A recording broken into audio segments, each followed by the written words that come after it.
یہ جو حاملہ ہے یہ عقائد حقہ کی تکرار کرے. اس دوران کوئی سی بھی اچھی سی عقائد شیعہ کی کتاب لے کر اس کے دلائل کے ساتھ اس کا مطالعہ کرے. یعنی شروع ہی سے بہت اول سے ہی بچہ جو پیدا ہونے والا، دیکھیے کیوں پیدائش کے فوراً بعد بچے کو کیوں اذان اور اقامت کہی جاتی ہے. ابھی تو نہ وہ سمجھ رہا ہے اذان نہ اقامت، ساری آوازیں کے لحاظ سے اس کے لیے برابر ہیں، لیکن کیوں تاکید کی جا رہی ہے؟ لیکن نہیں، اذان کے ذریعے ایک لحاظ سے عقائد کا، خدا کی وحدانیت کا، پیغمبر کی رسالت کا، امیر المومنین کی امامت کا، نماز کا، سب کا تذکرہ اس کے سامنے ہو رہا ہے. گویا ایک لحاظ سے درود بھیجے نا، اتنے سارے نام ہیں. اللہم صلی علی محمد و علی محمد.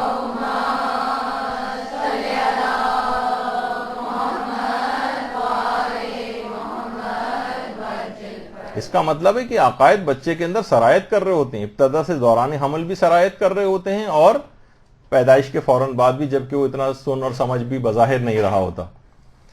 تو اچھا، بہت ساری عقائد کی کتابیں، اچھی کتابیں ہیں، جیسے اعتقادیہ شیخ صدوق کے نام سے اردو میں جو الاعتقادات ان کی کتاب ہے، اس کا اردو ترجمہ اعتقادیہ شیخ صدوق کے نام سے، جس میں سارے عقائد شیعہ مختصراً لکھے ہوئے ہیں.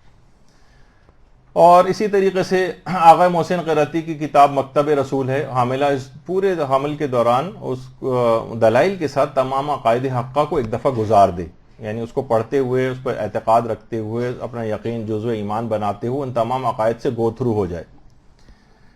اچھا، اعتقادیہ شیخ صدوق ہے، مکتب رسول ہے آغا محسن قرتی کی، ہمارے عقائد، بہت ساری عقائد کی بہت سی اچھی اچھی کتابیں. ناصر مکارم شیرازی کی عقائد کے اوپر پوری کتاب ہے، اور مارکیٹ میں جائیں تو آپ کو بہت سی اچھی کتابیں اس طرح سے مراجع کرام کی بھی مل جائیں گی. تو بچہ ایک مضبوط اعتقاد لے کر دنیا میں آئے گا کہ اس کے بعد پھر انحرافات کی جو آندھیاں ہیں اس کے اعتقادات کو متزلزل نہیں کر سکیں گی. اصول دین، دیکھیں اصول کہتے ہی جڑ کو ہیں، اصل جڑ کو کہتے ہیں. یعنی اس کی بنیاد جتنی بہتر ہوگی، جتنا کسی کا عقیدہ قوی ہوگا، اتنا ہی اس کا عمل بہتر ہوگا. یعنی دیکھیے کوئی شخص اگر جنت و جہنم پر یقین رکھتا ہے تو اس کو گناہوں، لازمی نتیجہ یہ ہے کہ اس کو گناہوں سے دور ہونا چاہیے. جب اسے پتا ہے کہ مجھے جہنم، آگ میں جلوں گا میں، نار جہنم میں، تو پھر یہ گناہ کیسے کر رہا ہے؟ اس کا مطلب ہے کہ اس کا جنت و جہنم پہ اعتقاد کمزور ہے. تو جو مضبوط اعتقاد ہیں وہ خود عمل کے واسطے بھی مطلوب ہیں. یعنی جس کی جتنی توحید قوی ہوگی اتنی ہی اس کی اطاعت خدا زیادہ ہوگی. یقین کی دولت لے کر یہ بچہ دنیا کے اندر آئے گا. اور میں نے جیسے کہا کہ عقائد کی مضبوطی عمل کے واسطے بھی مطلوب ہوتی ہے. یعنی جتنا عقیدہ مضبوط ہوگا اتنے پھر دنیا کی سختیاں اس کو ہٹا نہیں سکیں گی، ڈگمگا نہیں سکیں گی. سختیوں میں اس کو راحت محسوس ہوگی. یہ جو آپ سنتی ہیں حضرت مریم کی خواہش کی، جب حضرت مریم کا انتقال ہو گیا تھا اور اس کے بعد حضرت عیسیٰ نے انتقال کے بعد اپنی والدہ سے پوچھا تھا کہ مادر گرامی، اگر اس دنیا میں کیا آپ دوبارہ آنا چاہتی ہیں؟ کہا میں دوبارہ آنا چاہتی ہوں اس شرط پر کہ مجھے دوبارہ آ کر میں اس دنیا میں سردیوں کی راتوں کے اندر میں عبادت کر سکوں اور گرمیوں کے دنوں میں روزے رکھ سکوں. اللہم صلی علی محمد.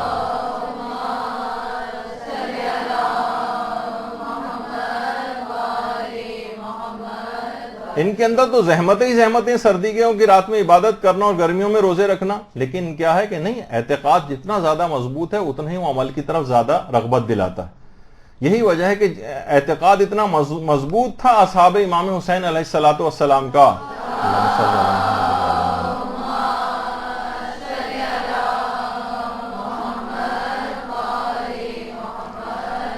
کہ خود کہہ رہے تھے کہ مولا ہمیں 70 مرتبہ بھی قتل کیا جائے اور دوبارہ زندہ کیا جائے تب بھی ہم آپ کا ساتھ چھوڑنے والے نہیں. یہ تو سختیاں ہیں، قتل ہونا کتنی بڑی سختی ہے.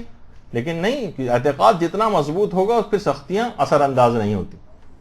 اچھا، دوسری طرف جو لشکر تھا اس کے پاس اعتقاد نہیں تھا. یہی وجہ ہے کہ وہ 6 ماہ کے بچے کو بھی نہر کر رہے تھے، اور کمزور اور ناتما عورتوں کے اوپر بھی پتھر بازاروں کے اندر برسا رہے تھے. اعتقاد کی کمزوری تھی، بلکہ اعتقاد تھا ہی نہیں. تو دیکھیں مستحکم عقیدہ جو ہے نا، ایک روحانی بوجھ کو بھی کم کرتا ہے. انسان جتنا اعتقاد زیادہ مضبوط ہوگا اتنا سکون کی حالت میں رہے گا. خدا کی راہ میں آنے والی جتنی بھی مشکلات اور پریشانیاں ہوں گی اس کے لیے آسان ہو جائیں گی. نہ صرف اپنے ایمان میں اضافہ کرتا ہے جس کا اعتقاد مضبوط ہوتا ہے، بلکہ دوسرے لوگوں کے اوپر بھی اثر انداز ہوتا ہے. یعنی وہ اس کو دیکھتے ہیں، اس کو زیادہ حاصل کرتے ہیں اس کے ایمان اور اعتقاد سے، ان کے اندر بھی کا بھی اعتقاد مضبوط ہوتا ہے. اس کے بعد اگلی جو چیز ہے یعنی اس اعتقاد حقہ کی تکرار کرے، کوئی بھی ایک اچھی سی کتاب لے کر ان کے تمام دلائل کے ساتھ اعتقادات کو گزارے۔ حاملہ بچے کے لیے نظر مانے۔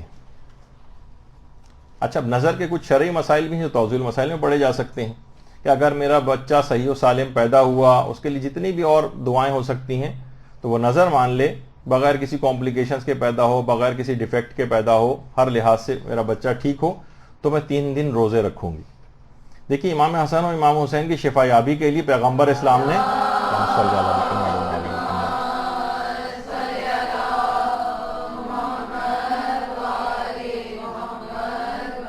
بلکہ پورے خاندان نے نظر مانی تھی 3 روزوں کی کہ شفا یاب ہونے کے بعد پھر 3 روزے رکھے تھے، اور پھر پورے سورہ دہر ان کی شان کے اندر نازل بھی ہوا تھا، جسے سورہ انسان بھی کہا جاتا ہے۔ تو انشاءاللہ اس نظر شرعی کے بہانے، جو کہ خود پیغمبر اور خاندان اہل بیت کا طریقہ کار بھی ہے، بچہ ہر قسم کی بیماری اور کمپلیکیشن سے بھی بچا رہے گا۔ نظر مان لے کہ میرا بچہ صحیح و سالم، ہر قسم کی بیماری اور اس سے اگر محفوظ پیدا ہوا تو میں 3 روزے رکھوں گی۔ پھر علماء فرماتے ہیں کہ اگر حاملہ روزانہ کچھ مسائل فقہ سیکھے اور یاد کرے تو یہ بہت ہی زیادہ فائدہ مند ہے۔ اپنی اپنی کیپیبلٹی کے مطابق، جتنا اس کا ذوق ہے وہ اس کے مطابق 10-20 مسئلے سیکھے، باقاعدہ کتاب سے سیکھے، توضیح المسائل سے سیکھے، درس سن کر سیکھے۔ سب سے بہترین دروس تو ہمارے جو فقہ کے ہیں وہ مولانا صادق حسن صاحب قبلہ کے ہیں، وہ اگر وہ سنیں اس دوران، یا دیگر علماء جو ہمارے مدرسے میں آتے ہیں ان کے جو مسائل فقہ کے دروس ہیں وہ سنیں۔ تو بہرحال کسی بھی طریقے سے خدائی احکامات کو سیکھے۔ بہت ہی عجیب و غریب اثرات ہیں اس کے، بہت ہی عجیب و غریب۔ یعنی روایات میں تو یہاں تک یہ بات آئی ہے کہ اگر پروردگار عالم کسی کی بھلائی کا ارادہ فرماتا ہے تو وہ اس کو علم فقہ جو ہے عطا فرما دیتا ہے۔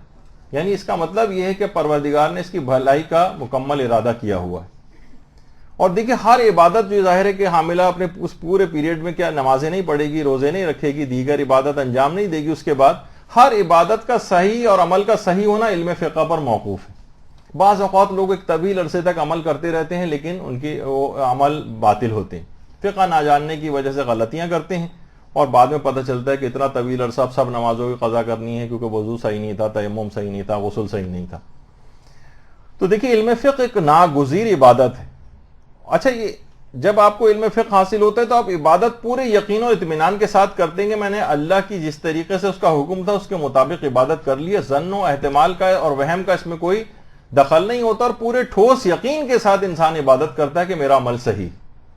اسی طریقے سے عورتوں کو جو یہ پیریڈ جب گزر جائے گا اس کے بعد بھی اس کو نمازیں پڑھنی پڑیں گی، اور عادت کی بہت سارے دن ایسے آئیں گے کہ جس کے اندر ان مسائل کا خیال کرنا ہوتا ہے، فقہی مسائل کا، تو اس لحاظ سے اس کو علم فقہ اس دوران جاننا بہت بڑا ضروری ہے کہ کچھ نہ کچھ 5-10 فقہی مسئلے یا جتنی بھی اپنے اس میں صلاحیت ہے اس کے مطابق کم اور زیادہ، جتنا زیادہ کرے گی اتنا زیادہ اس کو فائدہ ہوگا۔ اور جیسے جیسے اس کو علم فقہ حاصل ہوتا چلا جائے گا، خدا اس کو یقین کی دولت بڑھاتا چلا جائے گا اور اس کو علم بھی زیادہ سے زیادہ دیتا چلا جائے گا۔ یعنی مومن ایک لحاظ سے ترقی کرتا جاتا ہے۔ اور سب سے زیادہ اہم بات یہ کہ اس کا دماغ حیرت انگیز طور پر بچے کا بہت ذہین ہوگا اگر ماں اس دوران اس بات کی پاسداری کرتی، بہت شارپ، بہت ذہانت والا بچہ ہوگا۔ دیکھیے، آج کل ایک ٹی وی بڑے پروگرام بھی آ رہے ہیں، باقاعدہ پروگرام آ رہے ہیں کہ جناب دیکھیے اسرائیلی لوگ کتنے زیادہ کامیاب ہیں، پورا اسرائیل جو ہے کہ لوگ کتنے زیادہ مختلف فیلڈز کے اندر کامیابیاں حاصل کرتے ہیں، کس طرح سے ہو رہا ہے، باقاعدہ پورے ٹی وی پروگرام اس کے اوپر۔ حالانکہ پاکستان کے اندر کتنا زیادہ یعنی ان کے خلاف ایک وہ جذبہ پایا جاتا ہے، لیکن ٹی وی پروگرام باقاعدہ اس طرح کے کیے گئے۔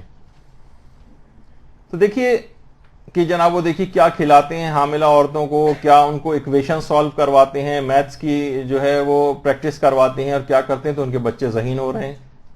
تو دیکھیے، وہ تو کوئی بھی کام ایسی چیزیں جو فائدہ پہنچانے والی ہوں اس کا تو فائدہ ہوتا ہے، لیکن اصلاً اسرائیل کی کامیابی کا یہ راز نہیں ہے بلکہ ظلم و استبداد ہے۔ کمزور قوموں کے حقوق غصب کرنا اور سازشیں اور ظلم کر کے ان کے وسائل کے اوپر قبضہ کرنا، اس کو ذہانت نہیں بلکہ شیطنت و مکاری کہا جاتا ہے۔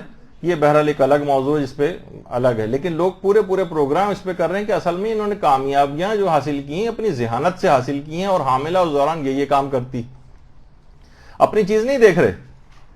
کہ آپ کے اسلام نے کیا کیا اس متعلق کہا ہے، بلکہ اسرائیلیوں سے متاثر ہو کر ان کے اوپر پروگرام آ رہا ہے ٹی وی پر.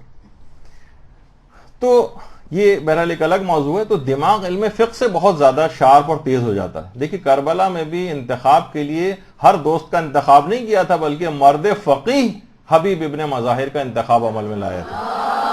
صلی اللہ علیہ وسلم.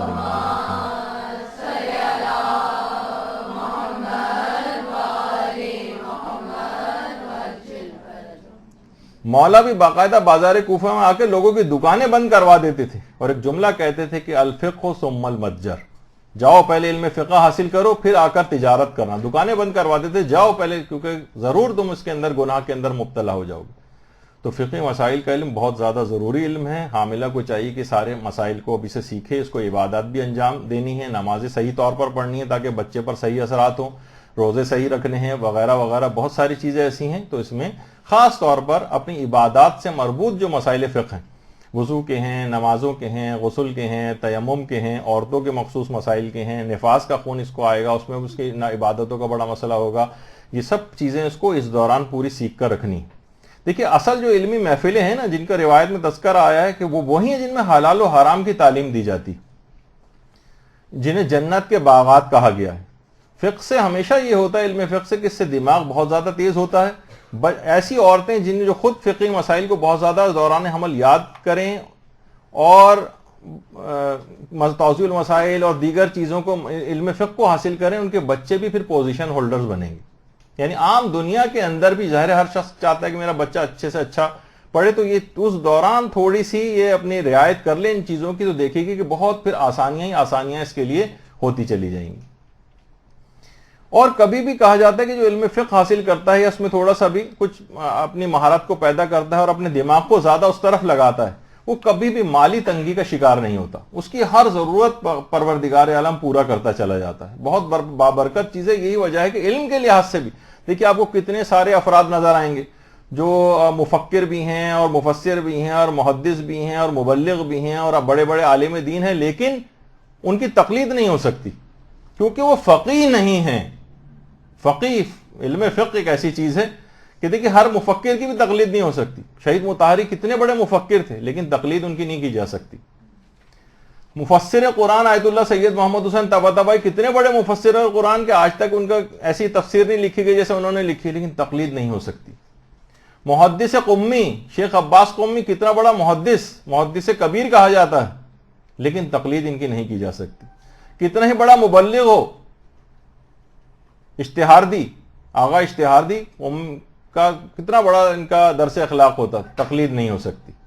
کتنا ہی بڑا عالم دین ہو آیت اللہ مرتضی عسکری، لیکن تقلید نہیں کی جا سکتی. تقلید ہوگی فقیہ اور عالم کی تقلید کی جائے گی. یعنی علم فقہ خود ایک اتنی بابرکت ایک ایسی چیز ہے، ایسی برکت ہے علم فقہ کے اندر کہ اگر حاملہ اس کی پاسداری کرے تو بہت زیادہ اس کے لیے فائدے ہوں گے، بہت زیادہ بچے کے اوپر اثرات نمودار ہوں گے. بچہ انتہا سے زیادہ ذہین اور بہترین دماغ والا جو ہے وہ پیدا ہوگا. علماء فرماتے ہیں کہ حاملہ دوران حمل کم سے کم ایک قرآن مجید تو ختم کرے، پوری تلاوت کر کے اول تا آخر کم سے کم ایک قرآن، اور اس کو قرآن کو ختم کرنے کے بعد اس کی تلاوت کا ثواب امام زمانہ علیہ الصلوۃ والسلام کو ہدیہ کرے.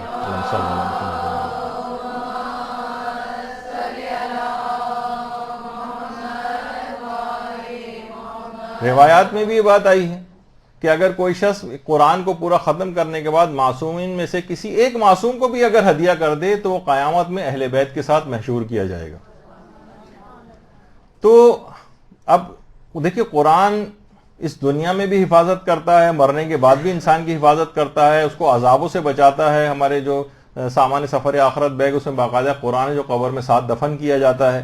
تو اس دنیا میں بھی قرآن انسان کا محافظ ہے، مرنے کے بعد بھی محافظ ہے.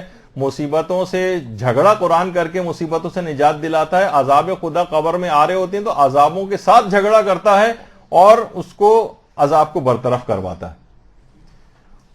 تو اور کچھ مومنین نے تو اس کا تجربہ بھی کیا ہے باقاعدہ کہ بہت ہلکی آوازی میں صحیح اگر جس وقت انسان سو رہا ہو ہلکی سی تلاوت قرآن کا کوئی کیسٹ تو چلیں 1-1.5 گھنٹے میں ختم ہو جائے گا. اب تو کمپیوٹر اور موبائل فون اس کے اوپر ایک پلے لسٹ بنا لے مختلف سوروں کی, جو منتخب سورہ ہیں, ہلکی سی آواز میں, جب وہ 6 گھنٹے 8 گھنٹے سو بھی رہی ہو تو کمرے میں ہلکی ہلکی آواز تلاوت کی ہوتی رہے اسی دوران, تاکہ سوتے میں بھی بچے کے اوپر قرآن کی تلاوت کے اثرات جاتے رہیں. اگر کوئی ڈسٹرب ہو رہا ہے, نیند ڈسٹرب ہو رہی ہے, اس کو عادی نہیں ہے, تو ٹھیک ہے وہ اس کو نہ کرے, دن جب جاگ رہی اس وقت انجام دے. لیکن اگر اس کو کر لے, تھوڑی سی عادت چند دنوں کے بعد ہو سکتا ہے اس کو پڑ جائے, تو اس کے اثرات نیک ہو سکتے ہیں. کچھ مومنین نے اس کا تجربہ بھی کیا.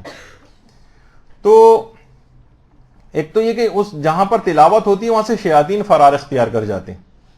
اب نورانیت میں اضافہ ہوتا چلا جاتا ہے اور بہت سے سارے جسمانی امراض بھی دور ہوتے ہیں. تو آپ دیکھیں گے لوگ اس سے اتنا نامانوس ہیں کہ آپ گھر میں تلاوت چلا کے رکھیے تو تھوڑی دیر میں کوئی نہ کوئی آئے گا اور اس کو کہے گا کہ اس کو بند کرو, بلکہ کہے گا نہیں بے احترامی ہو رہی ہے, لوگ توجہ سے نہیں سن رہے, بند کرو بند کرو بند کرو, یہ ہونے لگتا ہے. تو یہ حالانکہ لوگ اس کے عادی نہیں, نامانوس ہیں. تلاوت قرآن کی آوازیں اب لوگوں کے لیے ہو گئی ہیں, بلکہ ایک لحاظ سے معاذ اللہ ثم معاذ اللہ ایک حقارت کا سا اور ایک عجیب سا ایک تاثر ہو گیا ہے کہ اس کو بس کوشش کر کے بند کروایا جاتا ہے. تو ایسا کر دیا جائے.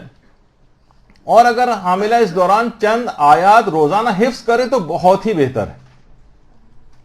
قرآن کا دیکھیے بہت سارے سورے ایسے ہیں کہ جن کو خاص طور پر اگر وہ پڑھے یا ان کی آیات حفظ کرے, مثلا سورہ انبیاء ہے, یہ خاص طور پر اگر کوئی عورت دوران حمل تلاوت کرتی تو پچھلی مرتبہ بھی بات آیا تھا کہ صالح فرزند اس کا پیدا ہوگا. حتیٰ کہ سورہ انبیاء ایسا سورہ ہے کہ صرف حاملہ ہی نہیں بلکہ وہ خواتین اور وہ والدین کے جن کے بچے بڑے ہو چکے ہیں, بگڑے جا رہے ہیں, پریشان ہیں, ان کے لیے بھی سورہ انبیاء پڑھنا بہت مجرب ہے. اس نیت سے کہ میرا بچہ ٹھیک ہو جائے, سورہ انبیاء کی تلاوت, چاہے وہ بچہ بڑا ہو گیا ہو, خراب ہو رہا ہو, اس کے لیے پڑھا جائے تو بہت مجرب ہے سورہ انبیاء صالح فرزند ہونے کے لیے. اور خاص طور پر پورے اس حمل کے دوران اگر حاملہ سورہ حجرات کی تلاوت کرے تو وہ جو بچہ ہے, وہ جو حاملہ ہے, اس کا وہ حمل ساقط ہونے سے محفوظ رہے گا. یہ پیغمبر اسلام نے جملہ ارشاد فرمایا. اللہم صلی اللہ علیہ وسلم.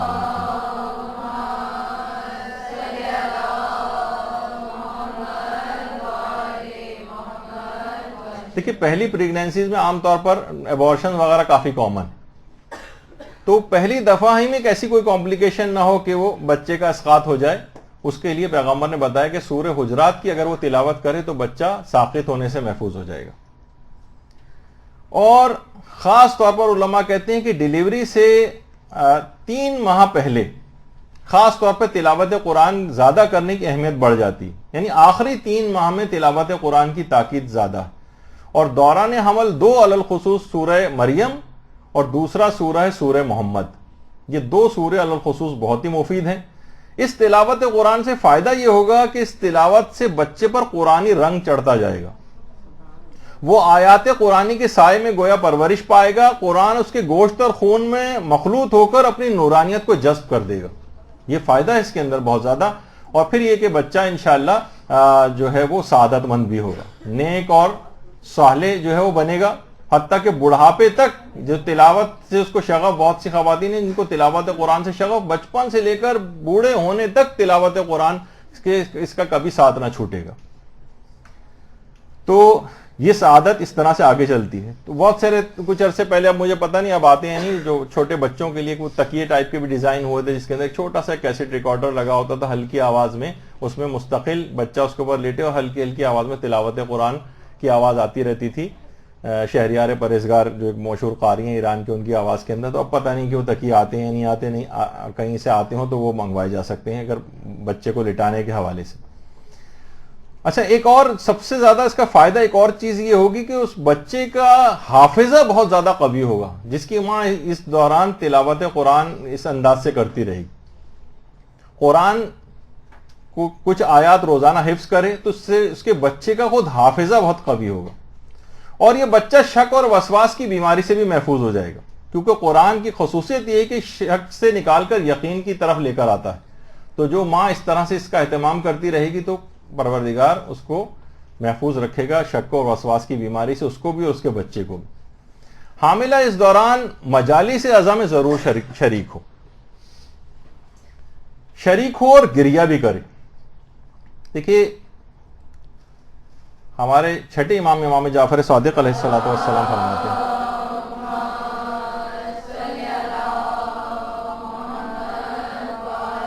کہ آتش جہنم اس کے چہرے پر حرام ہو جاتی جس کے چہرے پر یہ اشک اور آنسو گریہ امام حسین میں گرتے ہیں. اور روایات میں کہ فرشتے اہل مجلس کو گھیر لیتے ہیں, ان کے لیے مغفرت کی دعائیں کرتے ہیں, خدا ان کی ہر دعا کو بھی قبول کرتا ہے.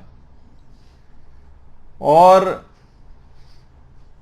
جو افراد اس میں بیٹھے ہوتے ہیں مجلس میں, ان کے گھر پہنچنے تک ان کے تمام گناہ بھی معاف ہو چکے ہوتے ہیں. تو ایک تو خود حاملہ کو یہی فائدہ ہوگا کہ اس کو سارے گناہ معاف ہو جائیں گے. اور عزاداری جو ہے اس کا ایک فائدہ یہ بھی ہوتا ہے کہ تعلیمات اہل بیت کو سینہ بہ سینہ منتقل کرتی جاتی. ورنہ جو سیرت ہے اہل بیت کی, اگر یہ واقعتاً اس طور پر عزاداری ہو اور جہاں ہوتی وہ آئی ہی اب تک, اب کچھ اس کے اندر کچھ نظر آ رہی ہیں ایسی چیزیں کہ اس میں صحیح تعلیمات اہل بیت کو نہیں پیش کیا جاتا. لیکن ورنہ سیرت اہل بیت کتابوں میں بوسیدہ ہو کر گویا دیمک کا خدا نخواستہ نوالا نہ بن جاتی. اور اس لحاظ سے یہ اس کے اندر جو تعلیمات بیان ہوتی ہیں کہ لوگوں کے دل و دماغ کے اوپر نقش ہوتی ہیں. اور خود حاملہ کا جو فرش عزا پر آنا ہے خود گویا اجر رسالت کی ادائیگی کے لیے آ رہی ہے یہاں پر. تو گویا یہ بچہ جو شکم میں ہے اور یہ جو ماں ہے یہ اہل بیت کی خوشی میں خوشی مناتے ہیں, جشن کے پروگراموں میں بھی جائے. یہ اہل بیت کے غم میں غم مناتے ہیں, مجالس عزا کے اندر آئے. تو اب دیکھیے جب اس مجلس میں آتی ہے تو اس کے اندر قرآن کی آیات بھی سنتی ہے, وہ اس کے اندر جو ہے احادیث مبارکہ بھی سنتی ہے, عقائد کی باتیں بھی سنتی ہے, اور فضائل اہل بیت سنتی ہے, مصائب اہل بیت سنتی ہے, ان کی سیرت کی باتیں سنتی ہے. تو اس کے اوپر یہ تمام اثرات یہ بچہ قبول کر رہا ہے. پھر وہ تبرک بھی کھاتی ہے جو خود بیماریوں سے خود شفا ہے. تبرک کے اندر ایک صفت پائی جاتی ہے, تو جسمانی امراض سے بھی اس کو شفا ملتی ہے. اسی دوران جب وہ گریہ ہو تو وہ اگر اپنے بچے کے لیے اس موقع پر, گریے کے موقع پر, مصائب کے موقع پر اگر بچے کے لیے خاص طور پر وہ دعا مانگے تو وہ لازمی قبول ہوتی. خود ذاتی طور پر میں نے کچھ دعائیں ایسی جو خود مقام گریہ میں کوئی خصوصیت کے ساتھ کچھ دعائیں جو اس وقت مانگی ہیں وہ لازمی قبول ہوئیں, یعنی ذاتی تجربہ بھی. تو آپ اس لحاظ سے کبھی کر کے دیکھیے کہ عین اس موقع پر انسان کا دل بہت زیادہ نرم ہوتا ہے, کسی قسم کا کوئی یقیناً جو مجلس عزا میں شرکت کے طفیل وہ گناہ بھی معاف ہو جاتے ہیں, تو انسان کا دل بہت زیادہ اس وقت نرم ہوا ہوتا ہے. اس موقع پہ جو بھی دعا مانگے وہ ضرور قبول ہوتی. اور دیکھیے بچہ شکم مادر میں ہر قسم کا یہ اثر بھی قبول کر رہا ہے, اور جب یہ گریہ کرے گی اور جو دعا اس موقع پر ہو رہی ہوتی ہے تو امام حسین علیہ السلام کی خصوصی توجہ اللہم صلی علی محمد وعلی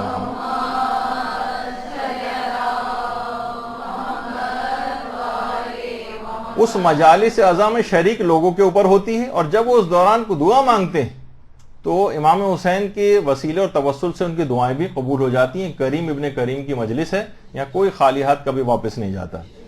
اور خصوصاً اسی مجلس میں بیٹھ کر اگر حضرت علی اصغر علیہ الصلوۃ والسلام کے واسطے اور توسط سے اللہم صلی علی محمد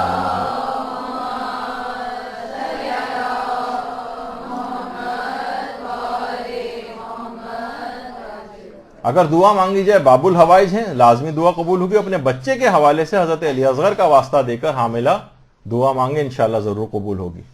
اور ہمارے استاد محترم صحیح بات بیان کرتے تھے کہ دیکھیے کتنی چیزیں ایسی ہیں کہ اب دیکھتے ہیں کہ کوئی کتنا ہی فاسق و فاجر کیوں نہ ہو, اس دین کی طرف زیادہ راغب بھی نہ ہو, لیکن ایک عمل ایسا ہے کہ جو حاملہ عورتیں, یہ ہم نے تو اس وقت کہا ہے, لیکن اس کو تو پہلے سے انجام دے رہی ہیں, مجالس عزا کے اندر آتی ہیں. یہی وجہ ہے کہ کوئی شخص خواہ کتنا ہی بگڑ کیوں نہ جائے, کوئی اور چیز کیوں نہ ہو جائے, کبھی بھی عزاداری کو وہ نہیں چھوڑتا ہے. یعنی ماؤں سے عزاداری کس طریقے سے منتقل ہو رہی, یعنی اثرات ہیں اس کے خاص طور پر. تو ان کا باقاعدہ کچھ شاید وہ کلپ ہم نے لگا بھی دیا, اس کے اوپر وہ سن لیجئے گا کہ مولانا نے بڑی تفصیل کے ساتھ اس چیز کو بیان کیا. اور اس سے پہلے جو بھی ہم نے بیان کیا کہ یہ تو خیر بات ہو گئی. ایک چیز اور جو ہر مہینے شوہر کو انجام دینی ہے وہ یہ کہ ہر ماہ بیوی کے پہلو پر ہاتھ رکھ کر 7 مرتبہ سورہ قدر کی تلاوت کرے. یہ شوہر کی ذمہ داریوں میں سے ایک ہے, اس کے بہت فائدے ہیں. سورہ قدر 7 مرتبہ ہر مہینے بیوی کے پہلو پر ہاتھ رکھ کر.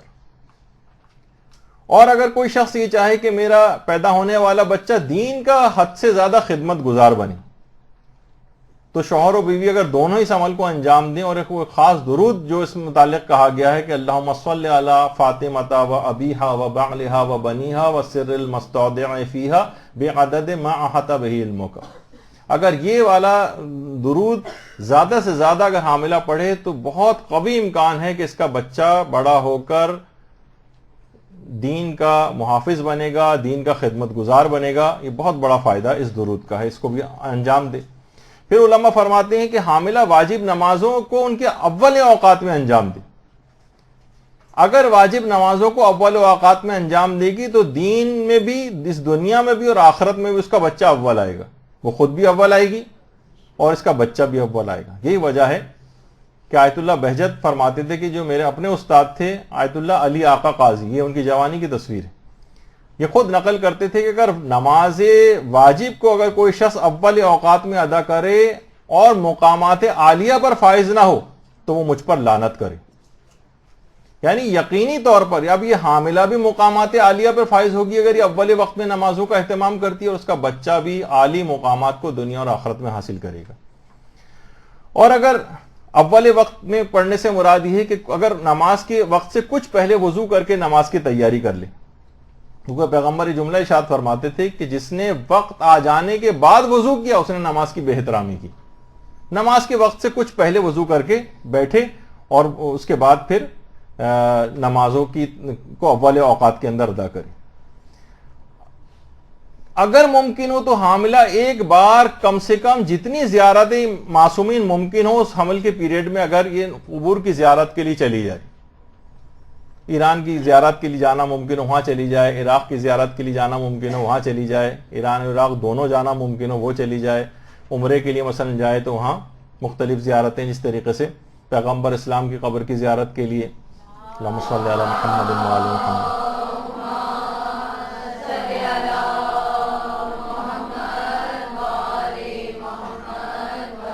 سنہ جنت البقیع میں ہمارے 3 ائمہ کے قبور کی زیارت وہاں پر اس کو ہوگی، اور اسی طریقے سے امام حسین کی زیارت کربلا کے اندر، اور اسی طریقے سے مشہد میں مثلا امام رضا علیہ السلام کی زیارت، اور اسی طریقے سے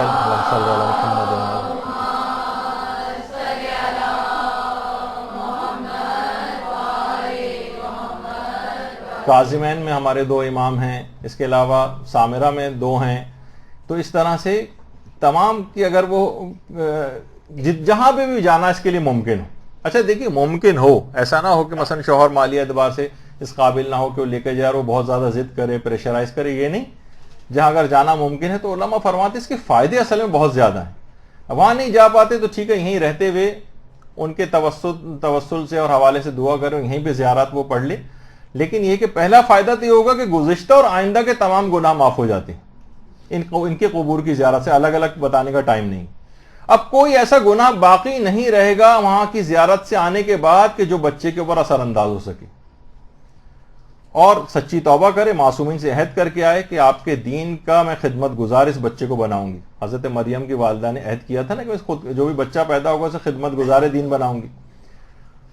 اچھا آئندہ کے بھی جو گناہ معاف ہو جاتے ہیں، نہیں وہ والے گناہ جو جان بوجھ کے انسان نہ کرے، بہت سے غفلت میں ہو جاتے ہیں، سہو میں ہو جاتے ہیں، وہ سب آئندہ کے بھی گناہ معاف ہو جاتے ہیں. بلکہ 70 گناہ گاروں کی شفاعت اس کو ملے گی، بلکہ واپس ان زیارتوں سے آئے گی، لاکھوں حج اور لاکھوں عمروں کا ثواب اپنے ساتھ لے کر آئے گی، وہ بھی بچے کے اوپر سب اثر انداز ہوں گے. جسم پر اس کی آتش جہنم حرام ہو جائے گی. امام رضا کی جو زیارت کا ثواب بتایا گیا کہ آتش جہنم اس کے جسم پر حرام ہو جاتی ہے. اب اسی جسم کے اندر یہ اس شکم میں یہ بچہ بھی ہے، یہ ممکن نہیں کہ بچہ بھی پھر آتش جہنم میں جل سکے، تو وہ بھی اس کو فائدہ ملے گا. اور ایک اور بات جو لوگ اکثر زیارات پہ جاتے ہیں، بہت سو کا تجربہ ہے کہ اگر کبھی کسی شخص کو کوئی مصیبت درپیش ہو، وہ زیارت امام رضا کے لیے چلا جائے، واپس آنے تک وہ اس کی مصیبت دور ہو چکے گی.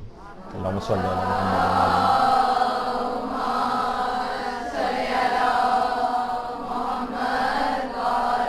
جن افراد نے اس کا تجربہ کیا ہمیشہ 100% اس کو کارآمد پایا.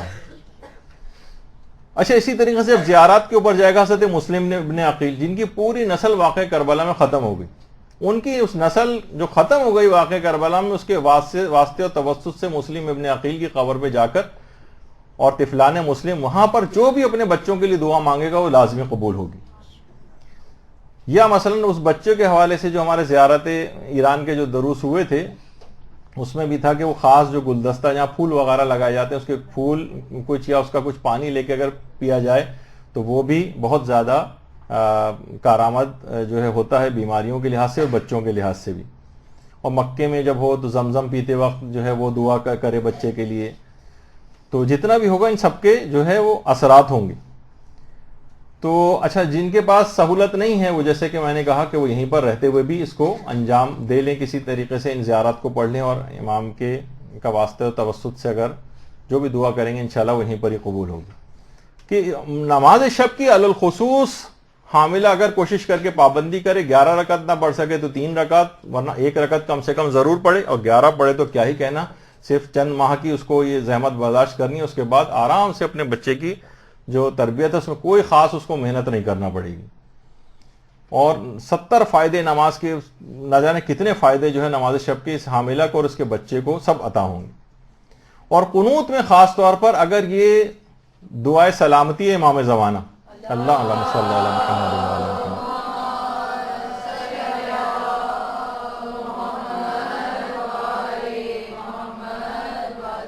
90 فائدے کم سے کم دعائے سلامت امام زمانہ کے لیے دعا کرنے کے علماء نے روایات کے اندر جو اپنی کتابوں کے اندر بیان کی. یہ کیسے ممکن ہے؟ خود تو امام زمانہ کی سلامتی کے لیے دعا کر رہی ہے اور یہ حاملہ اور اس کا ہونے والا بچہ یہ دنیا اور آخرت کے اندر سلامت نہ رہے، ممکن ہی نہیں. تو امام زمانہ کی سلامتی کے لیے اس طرح سے قنوت میں اگر یہ دعا کرے اور الگ سے بھی. بس ایک آخری چیز میں اور بیان کر دی جائے کہ حاملہ کون کون سی غذائیں کھائے. اس پہ تو خیر ہمارا پورا درس ہو چکا ہے، جو بہترین جو کون سی غذائیں ہیں جو جن کے روحانی اثرات اس طرح کے ہوتے ہیں. لیکن کچھ چیزیں روایت میں الگ سے بتائی گئی ہیں حاملہ کے لیے.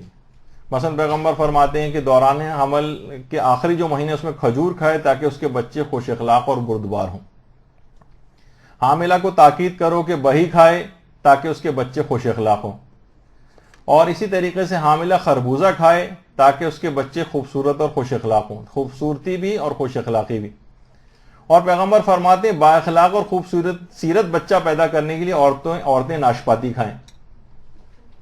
تو یہ تمام چیزیں ایسی ہیں کہ یہ اپنی باپ کو اب چاہیے کہ تمام چیزیں اس طرح کے فروٹس جو ہے گھر میں لا کر رکھے. خاص طور پر جیسے یہ بہی ہے، کوئنز جس کو کہا جاتا ہے، سفرجل بھی کہتے ہیں اس کو. اب یہ کوئی بھی اگر یہ کھائے گی حاملہ تو اس کا بچہ خوبصورت پیدا ہوگا، نیک ہوگا، خوش اخلاق ہوگا. نیک ہوگا، خوش اخلاق ہوگا، دلیر بھی ہوگا، شجاع بھی ہوگا. بلکہ اصول کافی میں تو باقاعدہ ہمارے چھٹے امام کی ایک روایت بھی اس سلسلے میں آئی ہے، اللہم صلی علی محمد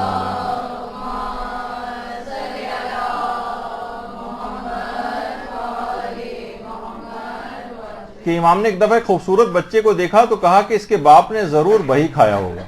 یعنی اس کے اس قسم کے اثرات ہوتے ہیں.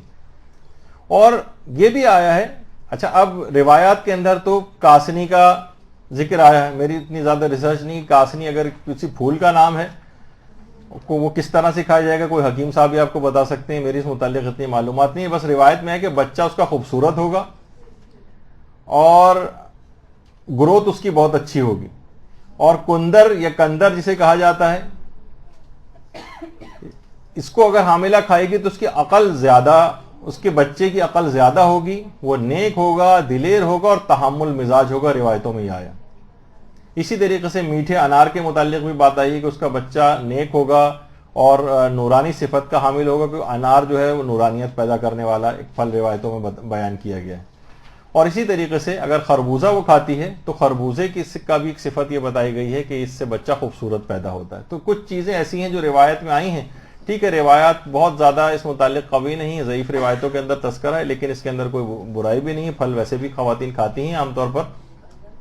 اب اس کے بعد ایک دیکھیے، وہ جو چارٹ مجھے بیان کرنا تھا وہ چارٹ آج پھر رہ گیا، اتنا وقت نہیں بچا کہ ہم اس کو بیان کر سکتے اس چارٹ کو. اب ہر مہینے کے اعتبار سے ایک خصوصیت کے ساتھ ایک چارٹ ہے کہ جس کی پاسداری عورت کو کرنی، کہ ہر ماہ اس کو خاص طور پر کون سے اعمال ایک خاص انداز سے اگر کرے تو بہت قوی امکان ہے کہ وہ بچہ امام زمانہ علیہ السلام کا سپاہی بنے گا اگر واقعی